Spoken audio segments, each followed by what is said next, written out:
축제 때 예배를 드리러 올라온 이들 가운데 그리스 사람도 몇 명 있었다. 그들은 갈릴레의 벳사이다 출신 빌립보에게 다가가 선생님, 예수님을 뵙고 싶습니다 하고 청하였다. 빌립보가 안드레에게 가서 말하고 안드레아와 빌립보가 예수님께 가서 말씀드리자 예수님께서 그들에게 대답하셨다. 사람의 아들이 영광스럽게 될 때가 왔다. 내가 진실로 진실로 너희에게 말한다. 밀을 하나가 땅에 떨어져 죽지 않으면 하나를 그대로 남고 죽으면 많은 열매를 맺는다. 자기 목숨을 사랑하는 사람은 목숨을 잃을 것이고 이 세상에서 자기 목숨을 미워하는 사람은 영원한 생명에 이르도록 목숨을 간직할 것이다. 누구든지 나를 섬기려면 나를 따라야 한다. 내가 있는 곳에 나를 섬기는 사람도 함께 있을 것이다. 누구든지 나를 섬기면 아버지께서 그를 존중해 주실 것이다. 이제 제 마음이 산란합니다. 무슨 말씀을 드려야 합니까? 아버지, 이 때를 벗어나게 해 주십시오 하고 말할까요? 그러나 저는 바로 이 때를 위하여 온 것입니다. 아버지, 아버지의 이름을 영광스럽게 하십시오. 그러자 하늘에서 나는 이미 그것을 영광스럽게 하였고 또다시 영광스럽게 하겠다는 소리가 들려왔다. 그곳에 서 있다가 이 소리를 들은 군중은 천둥이 울렸다고 하였다. 그러나 천사가 저분에게 말하였다 하는 이들도 있었다. 예수님께서 이르셨다. 그 소리는 내가 아니라 너희를 위하여 내린 것이다. 이제 이 세상은 심판을 받는다. 이제 이 세상의 우두머리가 밖으로 쫓겨날 것이다. 나는 땅에서 들어 올려지면 모든 사람을 나에게 이끌어 드릴 것이다. 예수님께서는 이 말씀으로 당신께서 어떻게 죽임을 당하실 것인지 가리키신 것이다. 주님의 말씀입니다. 예, 그때 예루살렘의 그 그리스 사람들, 히랍 사람들 몇 명이 그 예수님의 제자 빌립보에게 가서 선생님, 예수님을 뵙고 싶습니다 하고 간절한 목소리로 얘기했겠죠. 그래서 이제 이 말씀을 이렇게 들으면서 우리도 그 똑같은 심정으로 예수님을 뵙고 싶습니다. 지금 우리 마음으로 그런 외침을 해야 되지 않는가. 예수님은 누구십니까? 하느님의 아드님이십니다.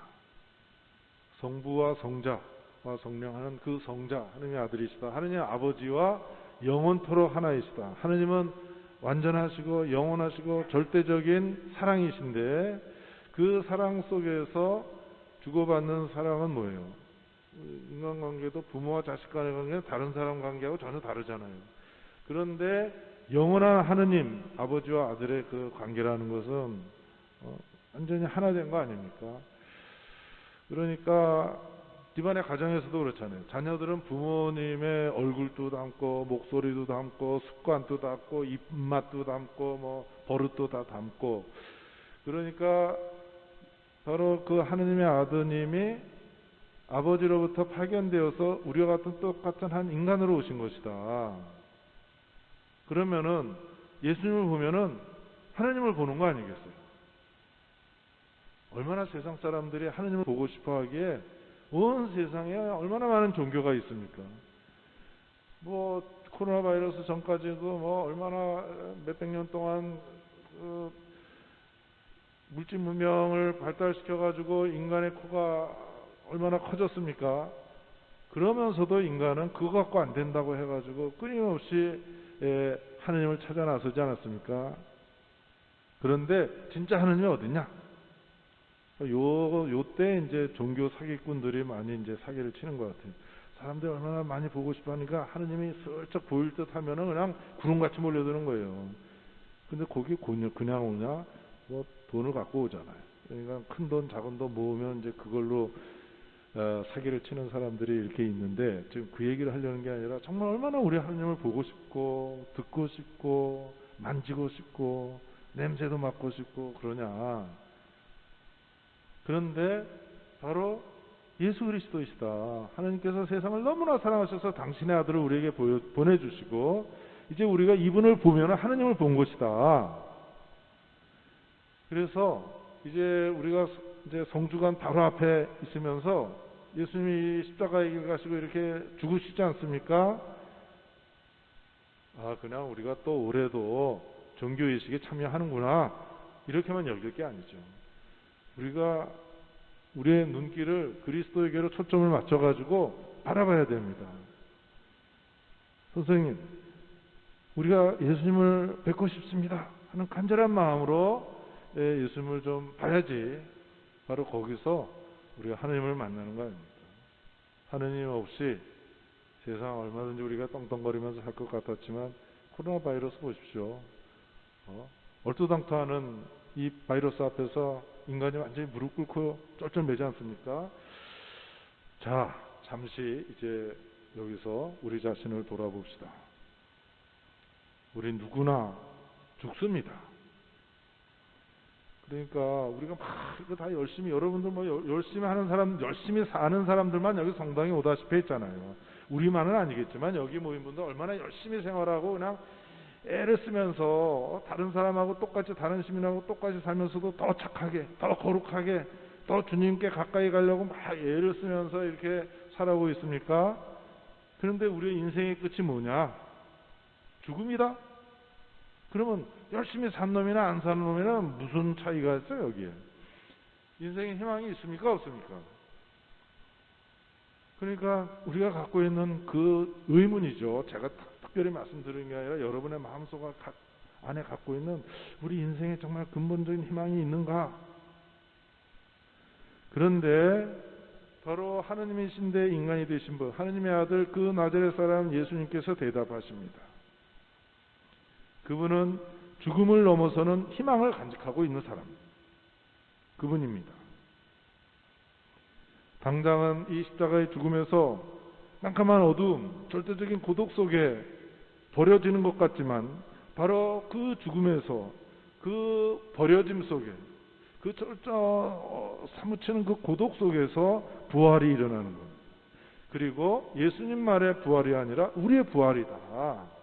이제 어둠은 사라지는 것이다. 슬픔도 없어지는 것이고 그 고독도, 그 죽음도 이제 사라지고 생명으로 가득 찬, 그리고 영원한 부활이 예수님에게 이루어질 뿐만 아니라 바로 우리 자신에게도 부활이 이루어지고 있다는 사실. 그렇기 때문에 우리가 이 십자가 밑에 기꺼이 모이는 거 아니겠습니까? 십자가만이 우리들의 신앙의 목적지라면은 저부터 그만두겠습니다. 안 돼. 그럴 리가 없는 것이죠. 자, 오늘 예수님께서 말씀하셨습니다. 땅에 떨어진 미랄이 그 씨가 썩어서 많은 열매를 맺는다. 우리에게 당장 죽음만이 있는 것 같지만 또 죽는 건 괜찮아. 또 당장 우리가 절망하고 있고 깊은 어둠 속에 갇히고 끊임없는 실패를 맛보고 절망하고 있지만, 그러나 인간 이 세상 그렇게 해서 끝나는 것이 결코 아니다. 하나님께서 이처럼 인간을 위해서 한 인간이 되어서 십자가에서 죽을 때 이곳에서 바로 부활이 이루어진다. 이 죽음을 이겨내는 것이 바로 예수님의 죽음 안에, 죽음을 통해서 이루어진다는 것. 그것은 바로 부활을 통해서 이제 확인할 수 있게 됐습니다. 하나님의 아드님께서 인간이 되어서 십자가의 죽음을 겪으면서 그렇게 하면서 하느님 아버지께 순종하였습니다. 오늘 요한복음에서도 전하고 있습니다. 이제 제 마음이 산란합니다. 무슨 마음을 드려야 합니까? 아버지, 이 때를 벗어나게 해주십시오 하고 말할까요? 그러나 저는 바로 이 때를 위해서 온 것입니다.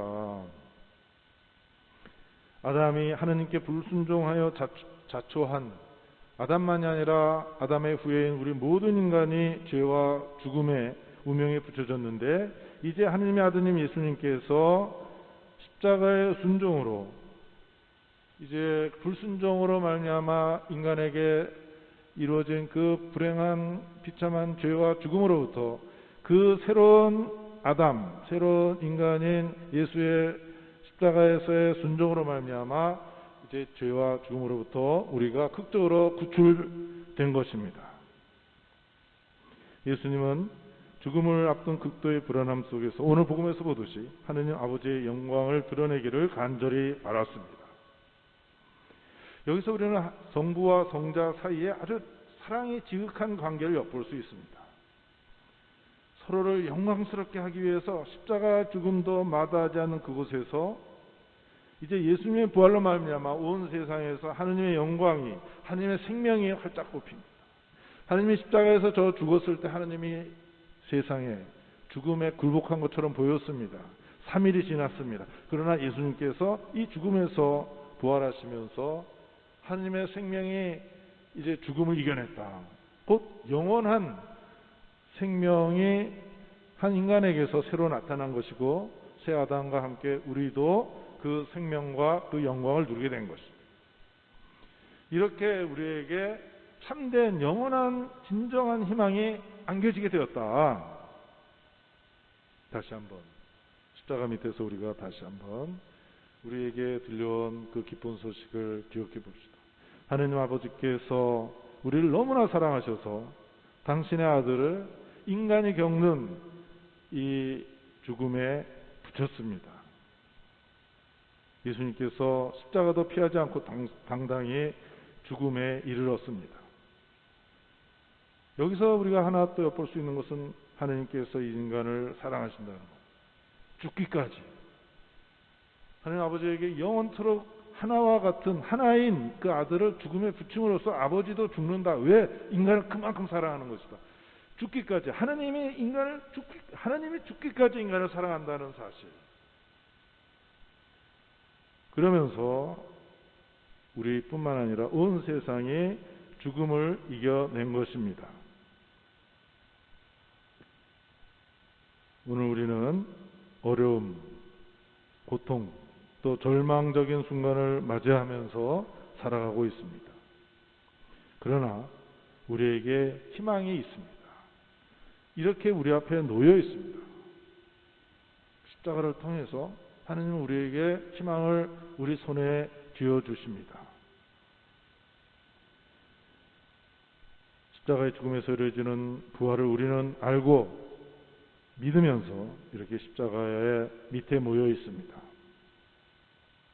십자가의 죽음에서 부활의 생명, 이것은 예수님뿐만 아니라 우리에게도 일어나는 일입니다. 이렇게 해서 하나님께서 우리에게 이제 새롭게 영원한 계약을 완성해 내셨습니다. 마치 결혼하는 부부의 그 혼인의 특별한 계약처럼 하나님께서 인간이 되시면서 당신 안에, 자신 안에서 영원한 계약을 맺어주셨습니다. 구체적으로 십자가의 죽음과 부활을 통해서, 그리고 우리를 동참시켜 주십니다. 세례를 통해서 그리스도와 함께 죽고 그리스도와 함께 부활하는 이유는 바로 하느님과 인간의 영원한 계약 안에 우리가 구원되는 것이고, 미사에 왜 왔습니까? 부활하신 주님이 지금 말씀하고 계시는 거예요. 그러면서 부활하신 주님이 다시 또 그때 12제자들 뿐만 아니라 오늘 우리들에게 이는 새롭고 영원한 계약을 맺는 내 피해자입니다.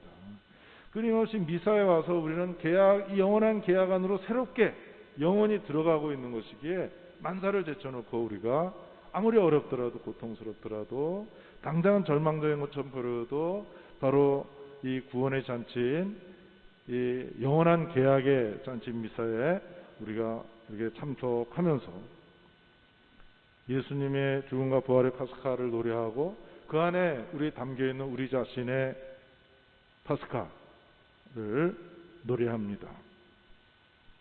우리가 살아가면서 많은 어려움, 고통 속에서 살지만 그래도 우리는 예수님과 함께 십자가를 지고 그분을 뒤따르는 것은 우리에게도 부활이 시작되리라. 아니, 이미 우리 안에 부활이 시작되었기에 예수님과 함께 십자가를 향해서 가고 예수님이 예고하면서 그 길을 갔듯이 우리는 알면서 십자가를 기꺼이 지고 나와 모든 사람들을 위해서 부활을 향해서 나아가고 있습니다. 우리가 이 세상에서 우리 가족과 이웃들 속에서 우리가 이미 부활 속에서 살고 있음을 당당하게 외치고 있습니다.